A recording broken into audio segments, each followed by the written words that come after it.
Assalamualaikum warahmatullahi wabarakatuh. Berjumpa kembali teman-teman di channel kita ya, Mas Tio KDR. Oke teman-teman, dalam kesempatan kali ini ya kita akan berbagi informasi kembali teman-teman ya. Kita akan membahas sedikit ya terkait dengan PPG teman-teman ya, atau pendidikan profesi guru ya dalam jabatan tahun 2022. Dalam kesempatan kali ini ya kita akan membahas teman-teman terkait sebenarnya syaratnya apa saja untuk teman-teman itu bisa mengikuti PPG ya. Tentunya dalam jabatan ya. Nah, nanti kita akan membahas sedikit sebenarnya apa sih PPG dalam jabatan itu. Nah, pastikan teman-teman itu memenuhi syarat dan teman-teman sudah melakukan verifikasi datanya ya untuk bisa atau semoga saja ya nanti bisa terpanggil mengikuti pendidikan profesi guru ya dalam jabatan di tahun 2022 ini. Seperti yang kita ketahui teman-teman ya, bahwa kemarin ya sempat ada informasi ya teman-teman terkait dengan pemutakhiran data untuk calon peserta pendidikan profesi guru ya, atau PPG dalam jabatan tahun 2022. Nah, tentunya teman-teman ya di sini ada beberapa data yang harus kalian cek ya, harus kalian mutakhirkan apakah data kalian itu sudah benar, sudah sesuai dan sudah valid ya, sesuai dengan data yang memang benar-benar teman-teman itu miliki ya. Itu yang perlu kalian pahami. Nah, nanti kita juga akan membahas teman-teman ya, sebenarnya untuk syarat mengikuti seorang guru itu bisa mengikuti PPG dalam jabatan itu tentunya akan ada beberapa syaratnya ya. Nanti kita akan membahas syaratnya apa saja. Nah, tapi sebelumnya teman-teman ya, kita ingatkan kembali ya, mungkin bagi kalian ya yang baru melihat channel ini atau mungkin baru bergabung di channel ini ya, jangan lupa klik tombol like dan subscribe. Silahkan bunyikan lonceng notifikasinya biar Anda selalu mendapatkan informasi-informasi terbaru dari kita. Oke, kita langsung bahas saja teman-teman ya terkait syaratnya. Yang pertama teman-teman, dalam memperoleh sertifikat pendidik ya. Jadi dalam hari ini teman-teman, untuk peraturan ya dalam memperoleh sertifikat pendidik yang mana tentunya ya sertifikat pendidik itu nanti dapat diperoleh melalui PPG dalam jabatan. Nah, aturan yang kita pakai teman-teman ya untuk Permendikbudnya itu adalah nomor 38 di tahun 2022, yaitu tentang tata cara memperoleh sertifikat pendidik ya bagi guru dalam jabatan. Nah, ini kalau kita cek teman-teman ya, apakah surat ini masih berlaku ya? Kalau kita cek di sini di peraturan.bkn.go.id. Nah, di sini memang statusnya masih berlaku teman-teman ya. Jadi belum dicabut ya. Nah, di sini Permendikbud ini ya, ini mencabut terkait dengan Permendikbud nomor 37 tahun 2017 ya tentang sertifikasi bagi guru dalam jabatan yang diangkat sampai dengan akhir tahun 2015.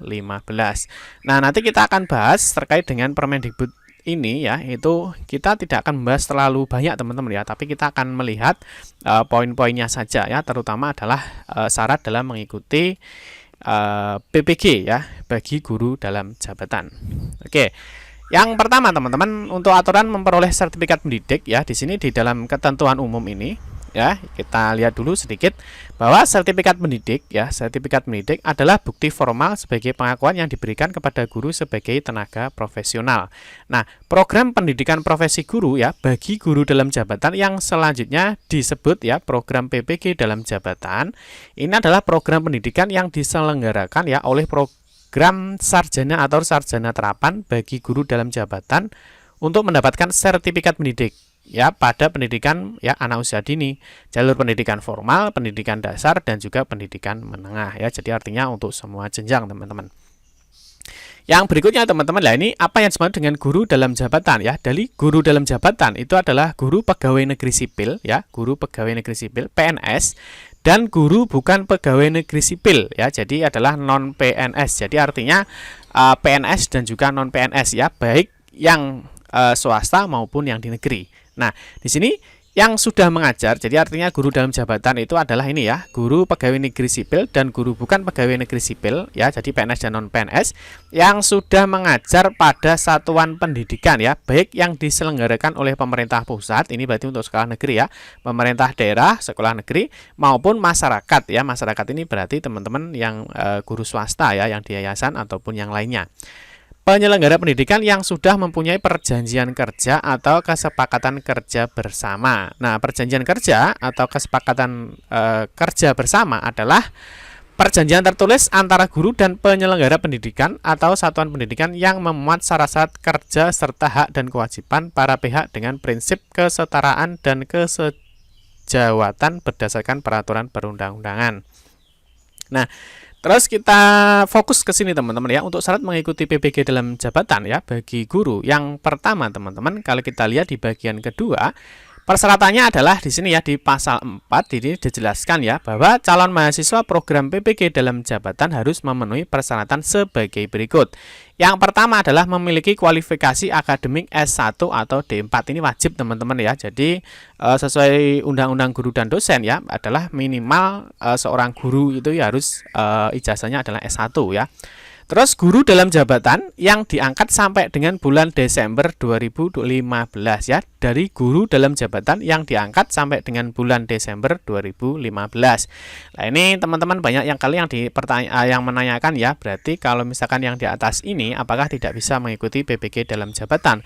Ya, tentunya teman-teman nanti tetap harus memantau ya, karena informasi itu terus berubah ya, apakah nanti Permendikbudnya ini tetap ini atau mungkin nanti ada peraturan yang baru. Jadi teman-teman silahkan dipantau saja.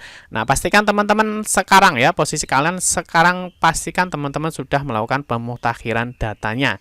Nah, kalau misalkan teman-teman masih bingung ya, data apa saja yang perlu kalian mutakhirkan ya, teman-teman bisa lihat di video kita ya. Di sini yang terakhir ada 5 cara verifikasi data diri ya untuk mengikuti PPG dalam jabatan untuk tahun 2022 ini ya, teman-teman silahkan disimak. Di sini sudah kita berikan ya, teman-teman bisa memutakhirkan data apa saja dan bagaimana caranya ya, teman-teman bisa cek aja di video kita. Yang berikutnya yang C adalah guru dalam jabatan pada satuan pendidikan yang diselenggarakan oleh pemerintah pusat, pemerintah daerah atau satuan pendidikan yang diselenggarakan oleh masyarakat. Jadi artinya bisa guru PNS maupun non PNS ya, baik yang negeri maupun yang swasta. Yang poin D, lah ini yang terpenting adalah terdaftar pada data pokok pendidikan Kementerian Pendidikan dan Kebudayaan ya, atau Dapodik teman-teman ya. Jadi teman-teman ini syarat wajibnya ya, dari A sampai dengan D. Yang terakhir yang E itu adalah memiliki nomor unik pendidik dan tenaga kependidikan atau NUPTK. Nah, ini juga kalau kita lihat di dalam persyaratan ini juga diwajibkan bagi teman-teman yang ingin mengikuti program PPG dalam jabatan. Nah, nanti bagi teman-teman yang mungkin sudah lama ya tetapi belum mendapatkan NUPTK ya, teman-teman bisa cek saja di channel kita ya, bagaimana cara mengajukan NUPTK ya untuk guru dan tenaga kependidikan. Nanti silahkan dicek di video kita. Nanti bagaimana caranya, syaratnya apa saja ya, insya Allah nanti di video kita sudah ada. Oke ya. Yang terakhir adalah telah melengkapi dokumen persyaratan ya. Jadi untuk PPG dalam jabatan itu ada 6 ya, ada 6 persyaratan ini ketika teman-teman mau mengikuti PPG dalam jabatan.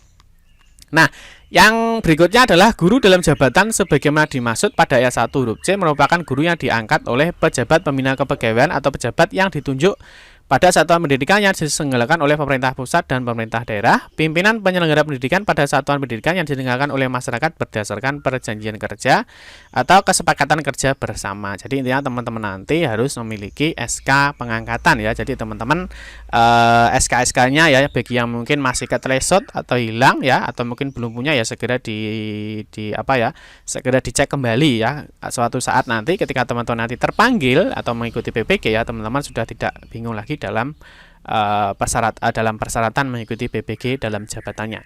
Nah, yang terakhir teman-teman, pendaftaran PPG dalam jabatan. Nah, ini melalui apa ya? Kalau kita lihat di pasal 9 ya. Jadi pendaftaran calon mahasiswa program PPG dalam jabatan sebagai dimaksud dalam pasal 8 huruf A ini dilakukan dengan cara ini ya. Calon mahasiswa program PPG dalam jabatan melakukan pendaftaran ya melalui aplikasi Sistem Informasi Manajemen Pengembangan Keprofesian Berkelanjutan atau SIMPKB ya. Jadi teman-teman semuanya ya, pastikan teman-teman itu sudah memiliki akun SIMPKB. Nah, SIMPKB ini ya teman-teman bisa cek di gtk.belajar.kemdikbud.go.id ya teman-teman. Nanti apakah teman-teman itu terpanggil untuk mengikuti PPG apa tidak ya, teman-teman nanti mengupload berkas ya teman-teman, informasi seputar PPG ya, itu semuanya nanti juga diinformasikan melalui SIMPKB ya, baik itu pretest bagi yang belum pretest ya, dan juga informasi-informasi lain itu disampaikan melalui laman SIMPKB ya. Jadi pastikan teman-teman sudah memiliki akun SIMPKB. Nah, terkait SIM PKB teman-teman juga kita sudah punya playlistnya ya. Jadi teman-teman nanti silahkan cek di sini ya di SIM PKB. Nah, di sini juga membahas terkait semua kegiatan melalui SIM PKB ya. Oke. Yang berikutnya adalah ini ya. Jadi setelah teman-teman melakukan pendaftaran ini, kalau pendaftaran ini kalau sudah ada pemanggilan peserta ya, atau sudah ada menunya untuk melakukan pendaftaran di SIM PKB, teman-teman nanti bisa mengunggah dokumen administrasi ya, meliputi ijazah akademik dan juga surat keputusan pengangkatan guru dalam jabatan ya. Ini jadi teman-teman siapkan SK-SK-nya ya, suatu misalkan nanti sudah dibuka, teman-teman nanti tidak kebingungan lagi dalam berkasnya. Terus yang terakhir pasal 10 teman-teman, seleksi penerimaan calon mahasiswa program PBG dalam jabatan sebagai dimaksud pada pasal 8 huruf B itu dilakukan melalui tahapan ini ya. Jadi yang pertama ada seleksi administrasi tahap 1 ya. Jadi pemanggilan di SIM PKB, teman-teman mengunggah dokumen, nanti ada verifikasi data ya, apakah teman-teman itu masuk lolos apa tidak verifikasi datanya. Yang kedua nanti ada seleksi kompetensi akademik. Nah, ini kalau yang dulu yaitu ada uji kompetensi guru ya, ada UKG. Kalau sekarang bahasanya menjadi pretest teman-teman ya. Jadi ada pretest, apakah teman-teman itu lolos dalam pretestnya apa tidak. Kalau lolos teman-teman nanti selanjutnya ya ada C, ada seleksi administrasi tahap 2. Ini adalah pengecekan data-data SK, terus mungkin persyaratan-persyaratan yang lain. Itu adalah ketika teman-teman sudah lulus pretest. Nanti kita kasih gambarannya sedikit ya. Jadi seperti ini ya proses kepesertaannya. Jadi ada seleksi akademik ya. Ini seleksi akademiknya pretest tadi. Terus ada seleksi administrasi, ini mulai berkas-berkas semuanya diupload ya melalui SIM PKB. Ada konfirmasi kesediaan, ada penetapan peserta, yang terakhir ada lapor diri. Kalau sudah lapor diri, nanti teman-teman nanti tinggal mengikuti proses kegiatan PBG-nya di LPTK yang ditunjuk dari Kementerian Pendidikan dan Kebudayaan, Ristek dan Teknologi, teman-teman ya. Nanti ini adalah proses atau kepesertaannya. Terus yang terakhir teman-teman ya, nanti untuk lebih jelasnya ya teman-teman nanti bisa cek sendiri ya terkait dengan Permendikbud nomor 38 ya tahun 2020 ya, terkait dengan proses memperoleh sertifikat pendidik bagi teman-teman PBG dalam jabatan. Yang terakhir pembiayaan ya. Jadi pasal 20 pelaksanaan program PBG dalam jabatan ini dibiayai oleh pemerintah pusat, pemerintah daerah, dan penyelenggara satuan pendidikan yang diselenggarakan oleh masyarakat. Yang perlu kita sampaikan lagi, semua informasi teman-teman itu disampaikan melalui portal SIM PKB ya, dan juga teman-teman nanti juga bisa memantau ya untuk kegiatan semua PBG. Itu teman-teman bisa cek di lamannya ppg.kemdikbud.go.id ya. Teman-teman nanti bisa memantau perkembangan seputar PBG.